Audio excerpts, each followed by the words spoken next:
was a cold Christmas night, like Europe cold. We have the winter during Christmas, so it was really cold. About 9 years ago, and Menno and I just finished Christmas dinners with our family, and it was 2 a.m. at night. We called each other up, and we were pretty motivated and still doing something. But in Europe, I don't know if it's here as well, but we tend to eat a lot during Christmas. So most people were sleeping, probably drunk, everything was closed, so we had not really a clue what to do. Well, Menno and I contacted each other, we got in the car, and there was like a really weird moment, a moment we experienced quite some times the past 15 years. Because before we knew it, we were driving 1,000 kilometers towards Austria, towards the Alps, where it's even more colder, to visit my grandmother for a cup of coffee. Well, we had two problems because we didn't have snow tires, and we knew we had to be back the same day for another Christmas dinner. But somehow that didn't stop us, we just drove. So we drove all night, and we arrived at my grandmother's, and she was like, hey, why didn't you call me so I could prepare something? I'm like, no, Grandma, that's okay, because we have to leave in 20 minutes, because we don't have time. So we drank our coffee, had a little chit-chat, and went to a local supermarket to buy a bottle of glühwein. So we had some evidence that we were actually there, and we drove back.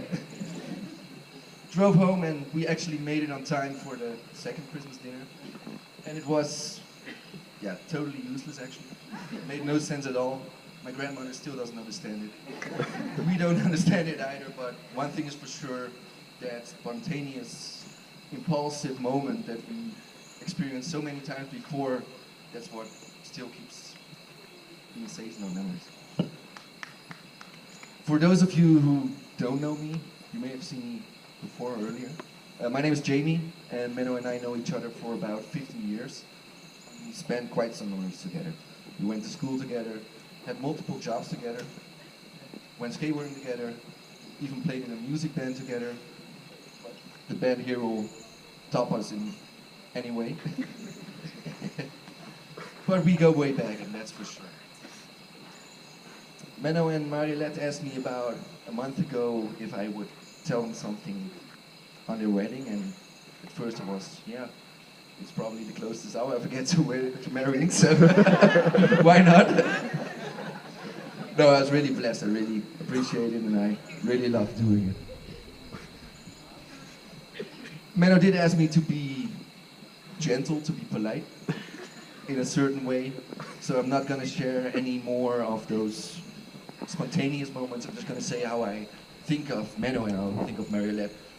So, quite from the heart, but I don't do that a lot, so I think this is the perfect moment. Menno is the kind of guy who really likes or really knows how to live in the moment, to live in the now and to appreciate what he already has. And I think that's amazing, and I think that's one of the engines for him to be so spontaneous and open all the time. I mean, we actually only live once until proven differently, but until then we have to live the moment, and he's inspiring me in doing that every day.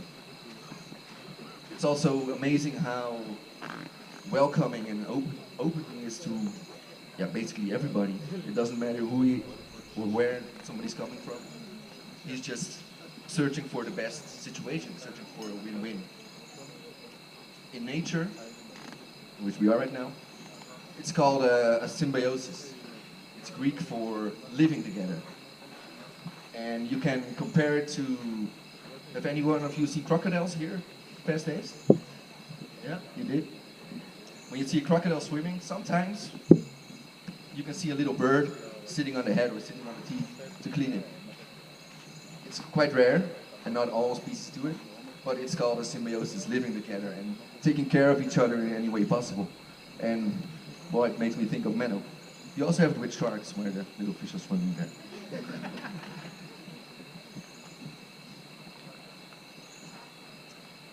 Everybody who knows Menno, or his brother, sister, father, uncle, I think they find out dry humor.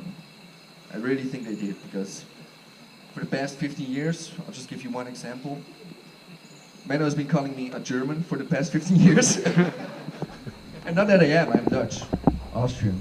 But somehow I respond to it. I laugh when I hear it. And it's been going on for 15 years now. I don't know why, but they really have something in their family that, well, it's just dry. Clean fun.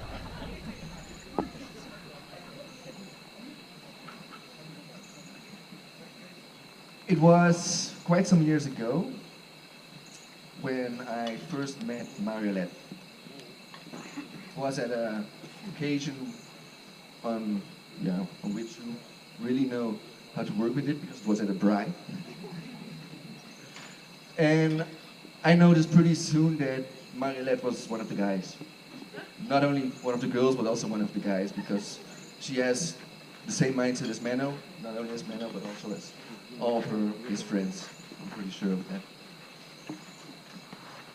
I got to know Marialet as someone who was really caring.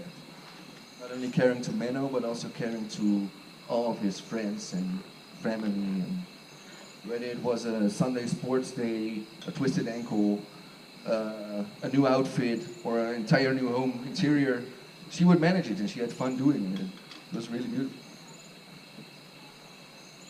I think both of them taught me that true happiness is to live in the moment without any dependency on the future.